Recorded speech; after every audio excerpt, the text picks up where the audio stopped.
Good afternoon dear students. Third year के विद्यार्थियों के साथ आज हम हर्बर्ट स्पेंसर जो हम पढ़ रहे थे उसी को हम आगे बढ़ाते हैं। और हर्बर्ट स्पेंसर का हम लोगों ने सोशल डार्विनिज़्म का सिद्धांत पढ़ा था और उसके अंदर हमने यह देखा कि किस तरीके से बायोलॉजिकल डार्विनिज़्म जो कि डार्विन ने दिया था उसी से हर्बर्ट स्पेंसर ने सोशल डार्विनिज़्म का सिद्धांत दिया। और उसमें कुछ एक मुख्य बातें जो उन्होंने बताई कि प्रत्येक जीवित प्राणी सरलतम प्रारंभिक अवस्था से जटिल अवस्था की ओर बढ़ता है। फिर डिफरेंशिएशन का एक स्टेप इम्पॉर्टेंट जो होता है विभिन्नीकरण की प्रक्रिया, जिसके द्वारा जैसे जैसे स्वरूप निश्चित होता जाता है वैसे वैसे ही उन अंगों के कार्य भी निश्चित होते हैं। अब इस विभिन्नीकरण या विभिन्नता के होने पर भी सभी अवयव परस्पर रिलेटेड होते हैं, संबंधित होते हैं और उनका अंतर संबंध और अंतर निर्भरता बनी रहती है। मतलब इंटरडिपेंडेंट वो होते हैं, एक दूसरे पर निर्भर होते हैं। एक इम्पॉर्टेंट पॉइंट है कि निरंतरता जो है वो उद्विकास का एक प्रमुख आधार है। निरंतरता अर्थात कोई भी चीज़ कंटिन्यूएशन में चलती रहती है, निरंतरता बनाए रखनी होती है। इसीलिए एक उसका मुख्य आधार जो है डार्विन की थ्योरी का, इसका सोशल डार्विनिज़्म का, वह है निरंतरता। अब प्रत्येक पदार्थ जो है वो एक निश्चित स्तर से होता हुआ अपनी पूर्णावस्था प्राप्त करता है। अर्थात जैसे हम कहेंगे कि at the time of birth जो बायोलॉजिकल ऑर्गेनिज्म या इन्फेंट है वो धीरे धीरे बड़ा होता है और अलग अलग अवस्थाओं से गुजरता है। अब उद्विकास की ये जो प्रक्रिया है उसमें डार्विन ने एक बहुत ही इम्पॉर्टेंट बात करी है जो कि हम लोग पहले भी शायद जिक्र कर चुके हैं, नेचुरल सिलेक्शन यानी कि प्राकृतिक प्रवरण। इसका जो नियम है वो बहुत ही एक महत्वपूर्ण नियम है नेचुरल सिलेक्शन का। इस नियम के अनुसार प्रत्येक प्राणी अपने अस्तित्व के लिए संघर्ष करते हैं और उस संघर्ष में कौन जीतता है, जो कि फिट होता है। तो दो चीज़ें आगे हम और जिक्र करते हैं।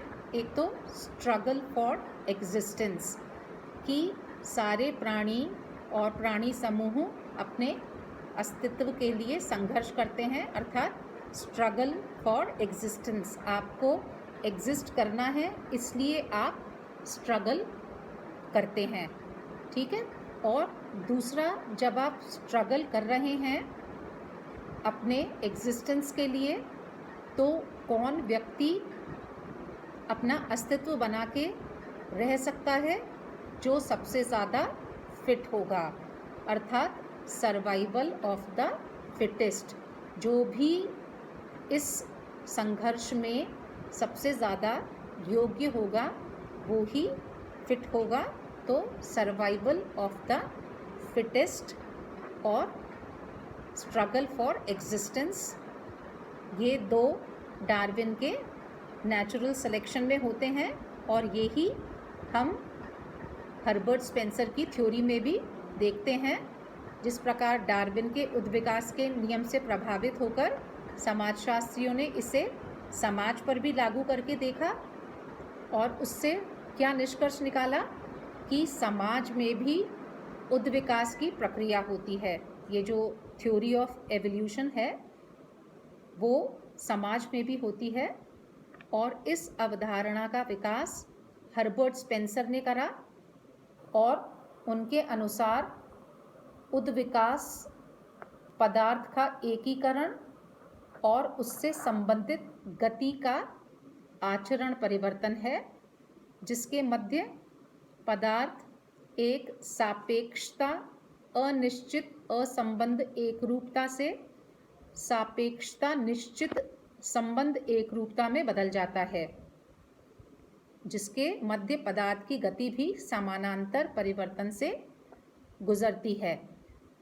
तो यहाँ पर हमें डिफरेंशिएशन की थ्योरी जो हमने पहले बात करी है वो भी इधर रिवाइज करने की ज़रूरत है। और इस प्रकार अब जो सामाजिक उद्विकास की प्रक्रिया होती है, उसका जो प्रोसेस होता है, उसमें क्या चीज़ें हैं जो कि हम बहुत महत्वपूर्ण मानते हैं।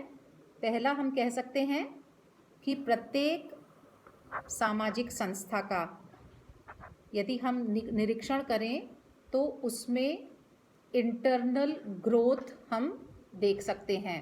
इंटरनल ग्रोथ मतलब किस तरीके से उस समिति ने या उस संस्था ने ग्रो करा।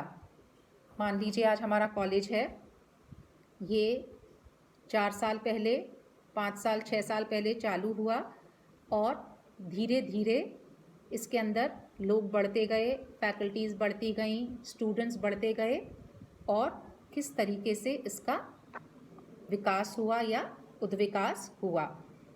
फिर हम कह सकते हैं कि ये जो उद्विकास है वो कैसे होगा, सरल से जटिल की ओर होगा।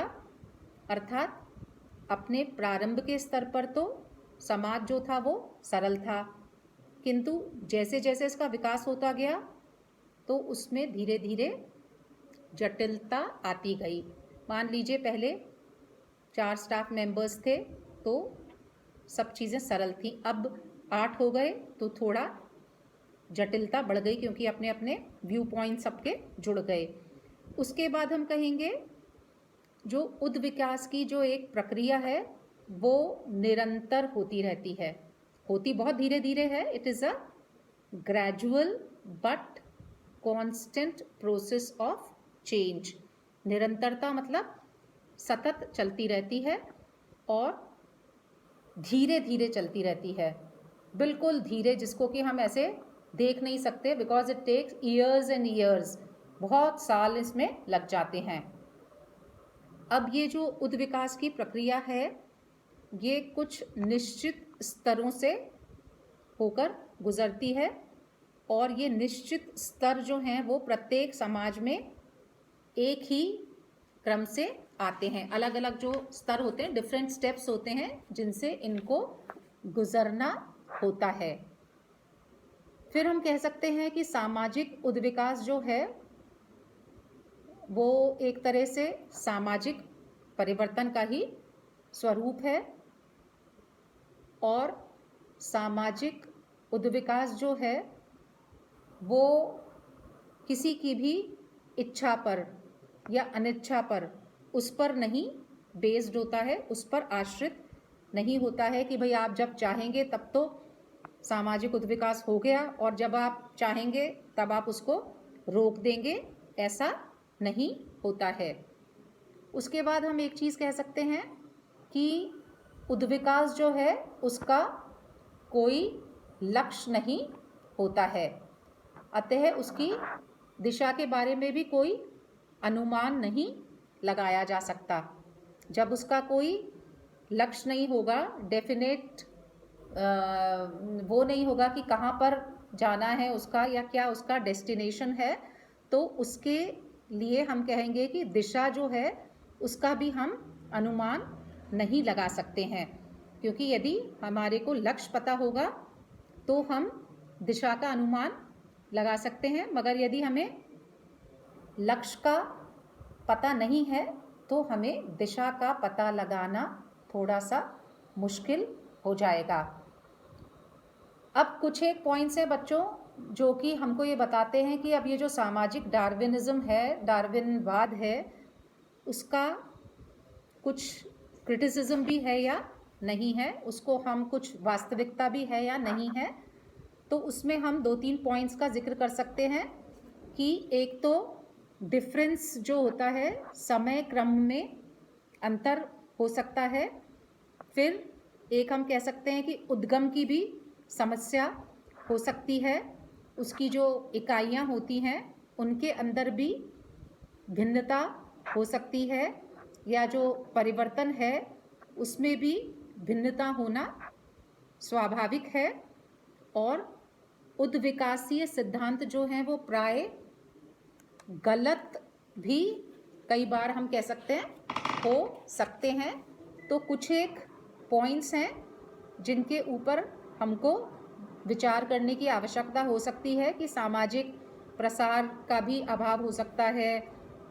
हम ये कह सकते हैं कि जो उद्विकास के जो समर्थक जो हैं वो कई बार ऐसे प्रसार करना भूल गए जिस प्रसार सामाजिक परिवर्तन का जबकि एक बहुत ही महत्वपूर्ण कारक होता है। तो इस प्रकार हम देखते हैं कि सामाजिक डार्विनिज्म जो है, सोशल डार्विनिज्म, वो एक बहुत ही इम्पॉर्टेंट कंपोनेंट है जिसके